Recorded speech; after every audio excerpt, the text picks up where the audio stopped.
Hello, everybody, and welcome to the Granblue Fantasy vs. Community League Review Show.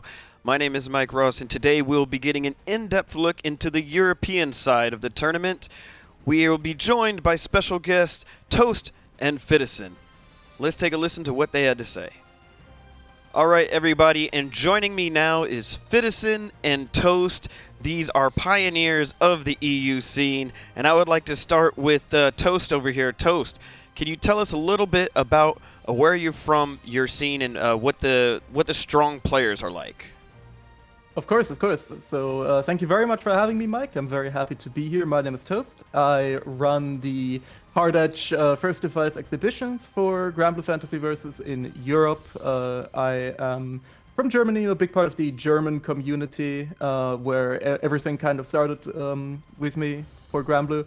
And yeah, I pretty much host the exhibitions that have grown to be quite a staple event in Europe, and that are also hosted through Hearts Are Blazing, the main community Discord.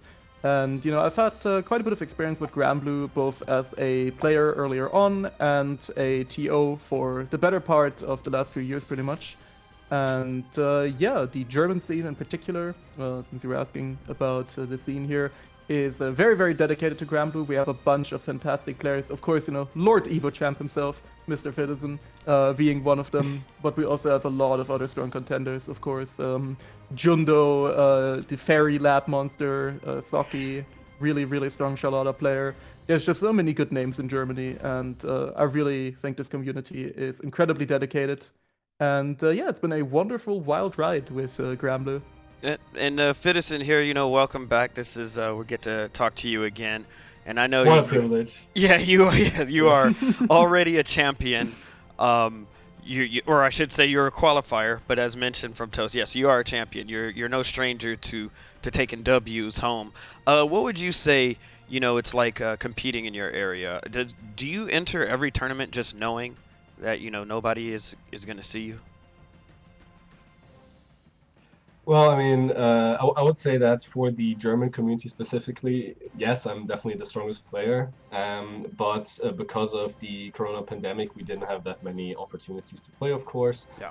I did manage to win the release tournament way back in 2019 when the game came out.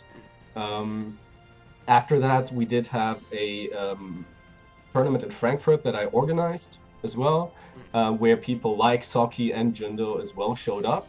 I did manage to take that one as well, but that wasn't completely, just German people. We had also had Sonic-san from France, who's certainly a contender to win one of the next qualifiers, and Mr. Powell from Switzerland, which is also, definitely one of the strongest players in Europe. And but to answer your question, I can only say the same thing that I said in the last interview, which is, yes, I am confident whenever I pull up that I'm gonna, win. As I think one should be. You gotta believe in yourself, gotta bet on yourself. Yes. If it doesn't happen, it doesn't happen. But until proven otherwise, I'm gonna be confident for sure. I love that. Yes, exactly. I was talking with somebody earlier about that, and they said, oh, I guess I'm not used to being confident. And I said, well, you got to be confident to win. You got to believe in yourself. You got to know that the hard work is paying off. When you won the launch tournament, were you still using Percival? What character were you using? No, I started with Catalina because, I went into the game, played her in the beta, went into the game wanting to play footsies. And she was simple and strong, right? Mm-hmm. Usually when those are the characters that dominate early in games, yes. Simple and strong characters. But after a bit, even before she got nerfed, she got nerfed quite significantly, yes. I did already switch to Percival because I thought that the character was severely underrated. And I think, that held true. I think that even going back now, with what we know now, going back into the vanilla version of the game, I think Percival was already stronger than Cat back then. So. Yes. Toast, you're here right now. You've witnessed and watched Fitizen essentially grow as a player. What do you make of Fitizen and just his overall Granblue abilities versus everyone else? We've heard what he has to say, but I want to hear it from you. Where do you? Honestly, yes, yeah. Yeah, without stroking the man's ego more than I need to. I mean, go ahead. I'm pretty sure he won't mind. Fitizen Right has been a good friend of mine for a very long time, which is why I know that, and I mean a very long time, which is why I know that he has a very, he basically just has a competitor's mindset more so than anything else. Like, he puts in the work and he knows the type of work that he has to put in. And, more so than anything else, he will go and lab everything else that he needs to. He will prep for things. And he will also just have this very unshakable attitude that, we can very much notice, even in these interviews that, he believes in himself. He has the confidence that he needs without being too confident. And whenever he runs into a problem, he puts in all the effort that he needs to overcome it. And I've never seen this man actually lose his cool, pretty much ever. Like I've never really seen him, fall into the typical hole of, I lost in an online tournament. Maybe some connections weren't optimal. I'm mad. It's the game's fault. That's not something that I've ever seen happen with Fitty. And I know that he approaches competition in a very healthy way, more than anything. And that's what I feel makes him, as consistent as he is more than anything. Fitizen, in your opinion, why should people enter tournaments? That's such a great question. I think that people should enter tournaments to see. So the way I try to think about tournaments compared to just playing casual sets or ranked or whatever is it's the actualization process of everything you've learned. So you have like sort of to quote from training programs. You have this accumulation phase of just learning things through ranked, through sets with your friends, against randoms. And then in tournaments, everything is, you're put in this position where you have to use what you've learned in a setting where obviously everyone's just trying to win. So people are also playing, this as well, people play differently in tournaments. Yes. On one hand, you have people who are going to take way less risks and be very scared and very careful.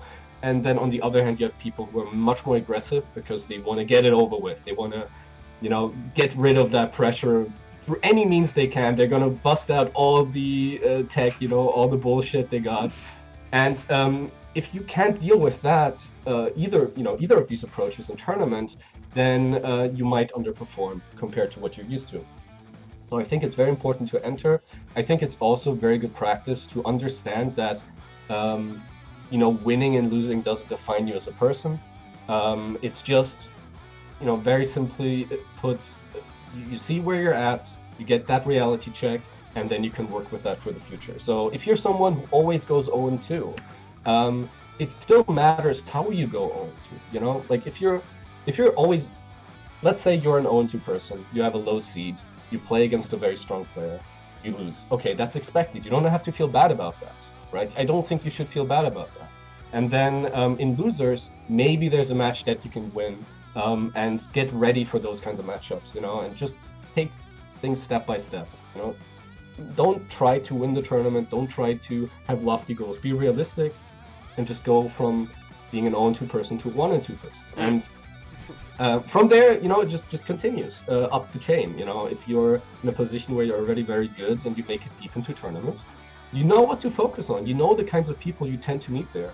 And if you don't enter tournaments because you're afraid of getting that reality check, I think you're also going to struggle much more with tournament nerfs down the line, for offline as well. So I think that is where online tournaments in particular are very, very useful, even if, you think that offline is a different breed. Yeah, you actually just answered the next thing I was going into, kind of with the importance of the online element as well. And Toast, you yourself as an organizer, how do you feel? What brings you to, put on tournaments in the first place? And are your tournaments, are they both offline and online? They are, for now, they are just online, but I would love to do something offline at some point. It's definitely on my bucket list to organize something. I did help out a little bit with Granblue at Hessen Crash, which was a German tournament this year. But overall, I would really love to organize something, a bigger thing offline at some point. But to answer your question, I put on these tournaments just because Honestly, I got into this game when it was relatively new, and I pretty much got into it by being bullied by Fitizen. Damn. Yeah, which is how it usually goes, by the way. Same way I got into Xrd. No, but it's great. It's great. He's not denying it. Okay, all right. Yeah, it's the best way to learn. It's the best way to learn. 100%. I've been bullied in every game that I've ever played with my Fitizen, 100%. but wouldn't have it any other way.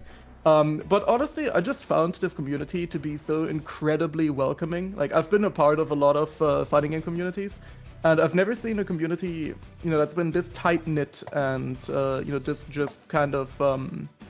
There's such a huge degree of, this kind of family feeling, I guess. That's a real corny way to put it, but not at all.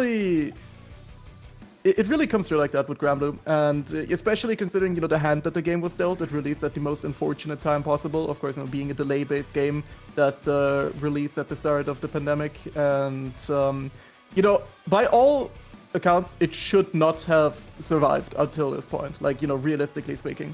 But the people that play this game are so incredibly dedicated and, want people to enjoy this game with them that, I couldn't help but contribute to that and kind of make my own little mark on things. Because when I first got into the game, the weeklies that I host now were actually hosted by another German player called Keksen, who, is another, pretty well-established name but in the German community.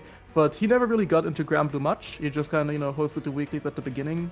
Game didn't end up, being for him, but of course that's understandable. But those weekdays essentially went on a break, and my current co-host Viver and I decided to maybe try and revitalize things, because we noticed there was a bit of a surge in interest in Granblue. And what we couldn't have predicted is that the interest is so great that we've been doing this for a good part over a year now, I think a year and 2-3 months.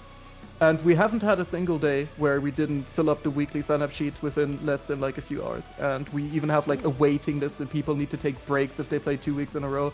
And the spots are actually that contested. And that just goes to show you that, despite the online, despite the niche nature of the game, people are just so incredibly dedicated, and how can you not do the best you can for the community? That's why I host tournaments. Yeah. In terms of demand, I want to emphasize this. In terms of demand, these online weeklies are probably the most premium event in Europe. As Toast has said, he's been kind of humble, saying in a few hours, but it really is a case where in just a few minutes, most of the time, the sheet is full. People have signed up for it. So it's very, very, and I think it's because it's well run, so people want to be part of this community.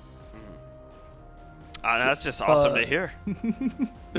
Yeah, people love the little gimmicks that we throw in. Of course, at the beginning, we also got to give a huge thanks to Lord Fitty himself, because he used to do a little bit of promo for us back in the day when Viver and I first started things up. And another huge shout out to our man Faley, who actually makes these beautiful little graphics that you may have seen floating around on Twitter for all the matchups every week. And, it's just a community effort, just like everything else. People have been putting in a lot of work to help out. I've started doing, like, custom Magic cards for, like, our top billing players and stuff like that. Nice. Like, recently.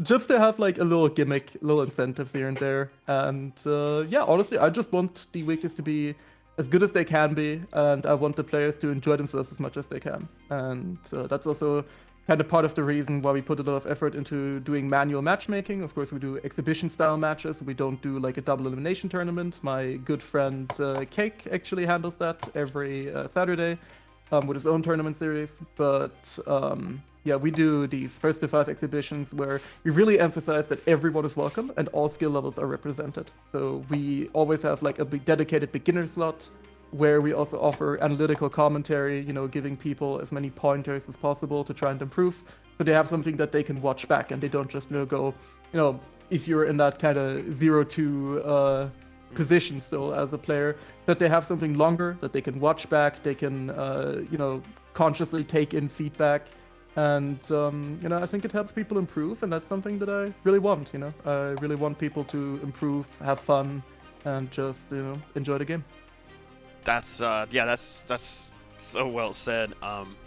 if you really want to grow anything, you have to be able to educate and help people out. So the way you have that amateur kind of stuff set up it's a dream come true. I wish when I was first starting out that there would be people to critique, the matches and tell me, well, I'm ass, like kind of help me out and stuff like that. So, but how to figure out the hard way. But that's excellent. I think that's beautiful that you are killing it in the tournament game like that.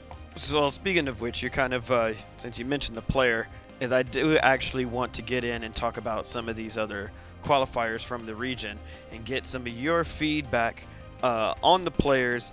And first, since you mentioned Miri, I want to know, what do you start with Fitizen? What is your overall analysis of Miri's playstyle?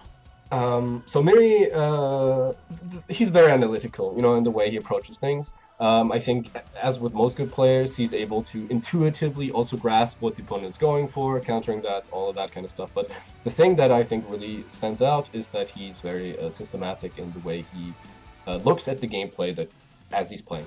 So you'll notice things, be able to punish that.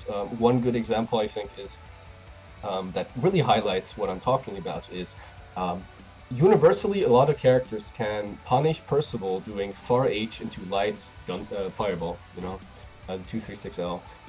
It's like the slow-moving fireball, like gun flame Percival, that is supposed to, that's not really, but it's supposed to keep the pressure going, And a lot of characters can do dash up super against that.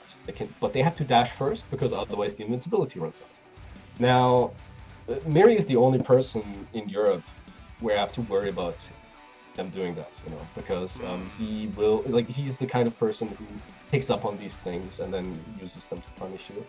So he's definitely, he's been playing more lately, I think, compared to like a year ago or so. So he's definitely someone that I'm very, that I respect a lot and very concerned about facing. Nice. I like that. Good choice of words. Yeah, it's a player, they've earned your respect. So, you're not going to underestimate them. Yeah. You got to go in with a strong mindset. So For sure. Let's talk a little bit about, this is, a name, like I said, I've been hearing the name Peter thrown around for quite some time. As one of the stronger players out in Europe. Peter was able to qualify with Lancelot, I think a character that, possibly a Lancelot loyalist, I don't think ever switched maybe. Do you have any thoughts or breakdowns of Peter's gameplay and what you might need to look out for? Yeah, so Peter is someone that I played a lot with in Season 1, and our sets were always super close. In the beginning, he washed me because Lancelot was unfair, obviously, and I didn't know how to play against him. But after a bit, I adjusted, and our sets always looked like 7-7, 11-11, 9-8. It was super close. And so the way he plays, though, is very confrontational, I would say. He's not someone who wants to step off the gas, which fits Lancelot. And so I think that given the new system mechanics, and given that he has not played as much in the last, few months, compared to me, I am feeling pretty confident against him because these mechanics, OD, backshift, rush, they force you to step off the gas. They are mostly, they impact the game more on a defensive level than on an offensive level. So unless he prepares very well, I would feel confident against him. Now the problem is, now that I said that, he's gonna sit down and grind just to blow me up. So I messed that up. But yeah, that's my current assessment. Is that that, and of course Percival also being super strong right now. I think he's one of the strongest characters in the game, and Lancelot definitely got hit by the patches in a much worse way. He steadily kind of like dropped down the ranks in the tier list. Yeah, and again, I thank you for even, for agreeing to come on today and sharing this, because that is a risk that you are willing to take. Is they are going to be taking notes from what you're saying to try to correct any possible weaknesses that you have mentioned or anything like that. But I think because you've got the strengths down, you've seen it. Have you ever played against Peter much? Yeah, it has been quite a while. But Okay. when we played, we did play a lot, and so I think that I saw him play against Lord Venom, in the Eastern European qualifier. So I don't think his playstyle has changed that much. So I kind of know what to expect. You all familiar with the player known as FGC Dragoi? Of course, that is my boy. If Dragoi has 1 million fans, I am one of them. Oh, there it is. And so on and so forth. Here comes the breakdown. Now, that's my boy right there. I won a team tournament with this man, but we were both playing Belial when the character was like pretty new. And we were called the Super Belial, bro. Oh, that's pretty good. So Toast, since that's your boy over here and you have, shared grand champions with Dragoi, can you tell us a little bit about Dragoi's playstyle and how you think he might fare versus some of the other competitors, and we can just make sure that we mute Fitizen's audio so he doesn't hear what you have to say on how Dragoi might do versus him. I mean, Fitizen. No. Let me put it like this. Fitizen has much more actual insight into how Dragoi plays on a deeper level than I do. I'm not gonna say anything that's gonna surprise him here. But well, it's okay. Give it a go. Let's give it a gander. Yeah. You play with him. What was it like teaming up with such greatness? I was humbled the entire way through. You know what the best part is? He was actually cheering me on more than I was cheering him on. He was popping off for me. Every round that I got, the man was in my DMs. Let's go! Popping off completely. Wonderful guy, Dragoi, of course. Very young player. Okay. Oh, yeah. Yeah, well, which is super impressive. Just the raw amount of talent and just the raw amount of skill and work he puts in at his young age is truly impressive. I mean, he's not just great at Granblue. I mean, the man enters pretty much he destroys every game he enters. I mean, he recently had a Spanish tournament. I think it was BCN Fighters, where he won out of the 7 tournaments. He won 5. Oh, goodness gracious. Okay, went through the gauntlet. Yeah, one of the things I was going to say I like specifically about Dragoi too is one of the things he said was that he plays for the people. He likes to be entertaining in his play style. He wants to find, various and fun, challenging ways to play and approach the game. And I just thought, it's so cool. It's like, it's a man after my own heart. It's the only difference between him and I is that he wins. And it's true. I can confirm that is absolutely true. He puts his money where his mouth is, So I was talking earlier about tournaments and how they're really useful and how you shouldn't feel bad about yourself when you lose. But fact is, losing isn't fun, right? You always win. Correct. But this man actually does that. He actually puts entertaining first. There's been tournaments that we've played where the Matcherino prize pool was quite high, where we played in grand finals. I think one tournament he was in winners. And he random selected against you. Was it random select? I ended up winning the winner's side, but he did win game 1 actually, which was that shook me to my core. No, actually I wasn't too shook, but I swear I wasn't trying. But I did lose game 1, and then if I recall correctly, it's been a while, and then I won winners. And then he switched characters, and I'm pretty sure I won that tournament. And but the point is that I would never do that. And just because I'm a tryhard. Yes. As much as I like entertaining people, in tournaments I'm boring as in tournament I'm just playing as best as I can. I'm not gonna go for something cute just so people get hype or something. I'm just gonna play it out best I can. Greedy esports sweatlord. Yeah, exactly. Okay. And so people fall asleep when I play, and so the point is, it's very impressive that he actually does that. Yes. And it actually his interview that he had with you meant a lot to me, because he did mention also how he really enjoys this community for also the older players like me and Miri and Swampin. Yeah. And so very, very glad to hear that. Yeah. But he's absolutely an entertainer. I mean, for proof, just watch the Evo matches he's played. Yeah. This man picked Avatar Belial in Evo top 8. Yep. How unhinged do you need to be? What did he get? He got and he must know that it didn't give him. He must know that didn't give him the best chance to win. Yeah. I don't think it did. He might feel differently, but I feel like he just did it for, why not? Yeah. It's insane. It's insane. That's the kind of confidence and like you can only have if you're 19, Yeah, 100%. right. Yeah. It's true. As soon as you get like, oh my gosh, that's one of the truest things ever. We always talked about that.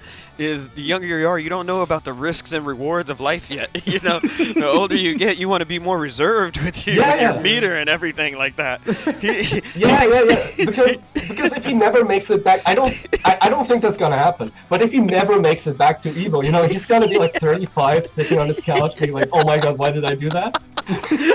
But he doesn't know yet. Like he doesn't know that's gonna happen. He thinks he's going every year. Legend says if you're, my God, that's so funny. Legend says if you're older than 25, Avatar Belial is no longer selectable. It's just locked out. Can't deal with that in my old age with these risk-reward characters. Yes. That's so good. But yeah, to answer your question, actually, Mike, about his playstyle, I think that Dragoy's playstyle is he plays in the most calculated, unhinged way that you can play. Hear me out on that. So, Dragoy essentially plays in a very aggressive style, in a very oppressive style. Pretty much, no matter what character he plays, like it's especially apparent, of course, in his Belial. The character is very oppressive on offense, but he does so in a very, very calculated manner, which is almost contradictory. Most people that you see who play the character very aggressively tend to take a lot of risks that might not work out for them. But every risk that Dragoy takes that looks like it looks silly on the surface sometimes, even like every time he does something, he actually puts like a lot of thought into it, even though his playstyle is that aggressive and that kind of unhinged at times. And that's a balance that he manages to strike that I don't see with anyone else in the Granblue community at large. Honestly, I haven't seen anyone who manages to combine those two aspects in the same way that Dragoy does. And It's really impressive, honestly. I would totally agree that, Dragoy himself is going to say stuff like, I don't know, I just do random stuff, But I know that there's a lot of thought behind it. Yeah, you see past that. Yeah. Every time you ask him, like, what are you doing there? It's just like, I just press buttons, man. I'm just pressing some buttons. We've heard that story before. Sure you do, Yeah. Surely. I want to move on, and, since we're now getting into the second wave of the qualifiers here, I want to get some of your predictions, if you don't mind sharing, with who you expect to see coming out at the finish line. And first, I want to start with the let's start with the southern region where Dragoy just qualified. Who do you see taking it and for the next one? I think that the region does have some pretty strong competition. Spain, especially, has always been a just incredible fighting game country in Europe. Honestly, we have for so many different communities, we have insane Spanish players. I think that maybe Garvid, a very strong Beelzebub player from Spain, has really good chances of taking it. Of course, plays a very, very stable, very tournament character, I would say.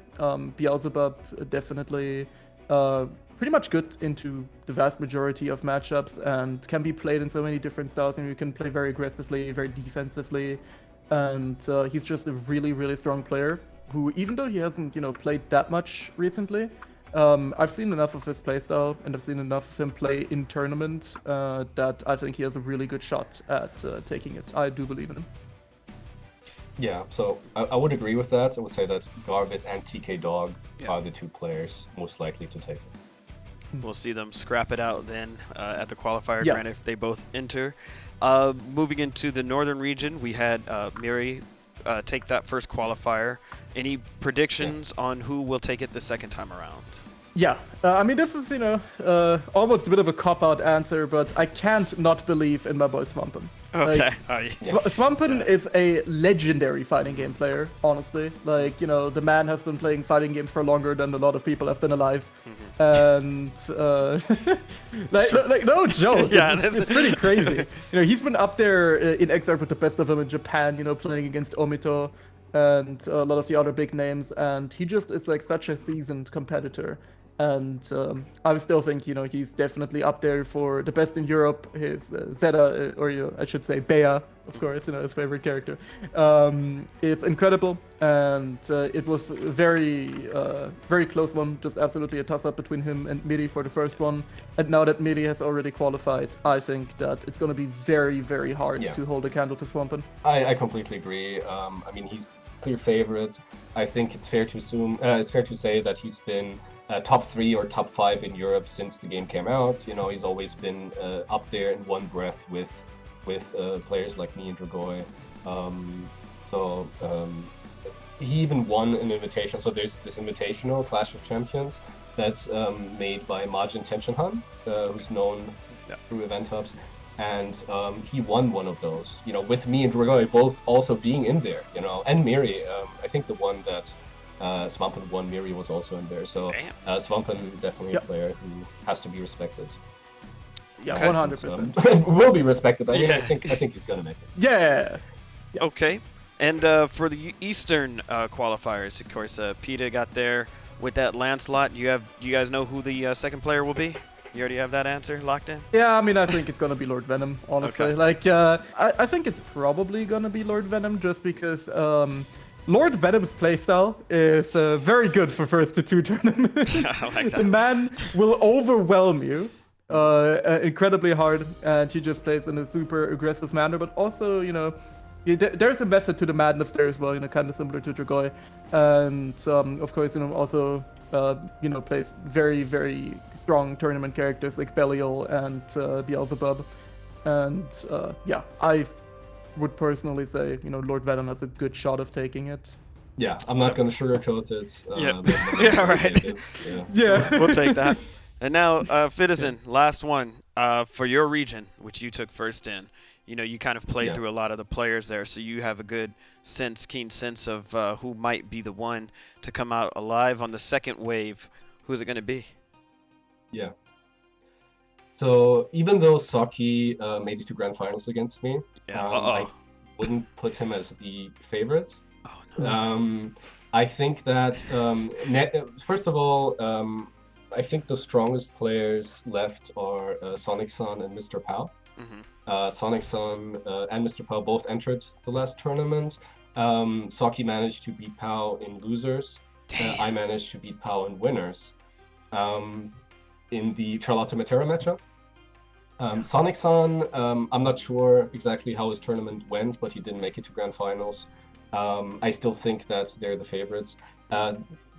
There's one joker, and this is a good narrative. Okay.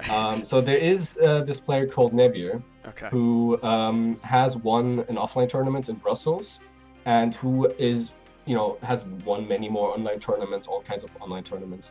Was probably for a long stretch the most active player in Europe in terms of entering tournaments and also taking them. But he has he had not entered EU West 1.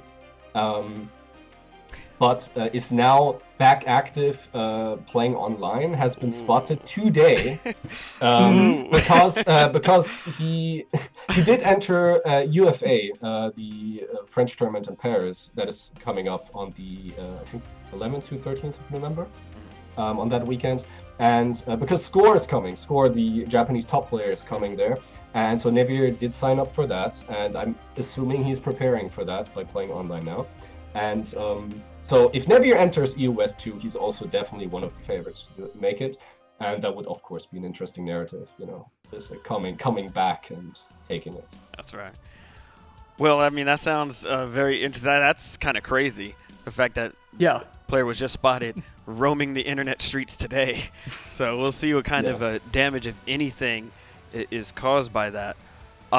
We had counted him out. The man definitely, it did not look like he was gonna return so soon, but now that he's been sighted again, it makes things very interesting. Definitely, I'm really excited to see how this one shakes out. Coping. Yes, Saki's Saki's in coping shambles. hard Yeah, right now. especially after you said that. Come on now.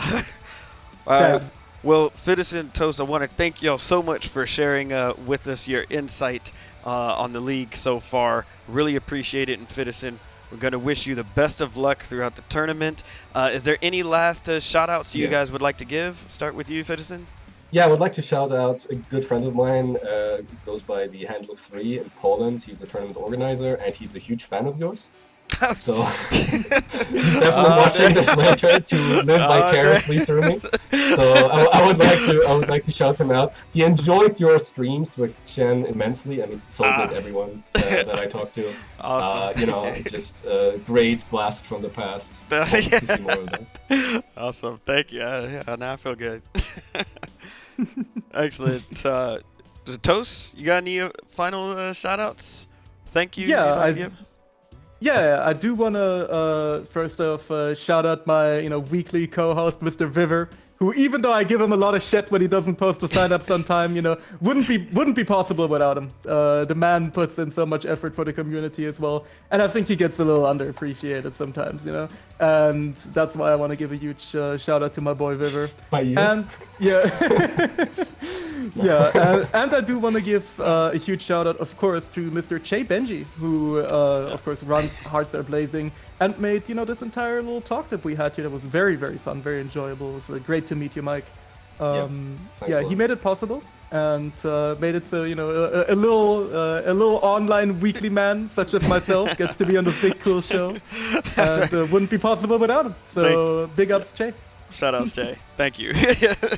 Yeah, well, thank you guys so much. Thanks a lot for recommending us, Jay. All right, y'all. Yeah, and I'll let you guys go now, and I'll catch you guys later. All right, take it easy. Yep, see you around. All right. I once again would like to thank both Fitizen and Toast for joining today and sitting down and having such a great conversation, getting to know more about the European side of the world. And also would like to remind you, yes, they gave their predictions for who is going to qualify, but it's up to you to change that. Make sure you go to bit.ly/GBVS League for your chance to sign up and get yourself a custom skin. I'll be seeing you in the next tournament.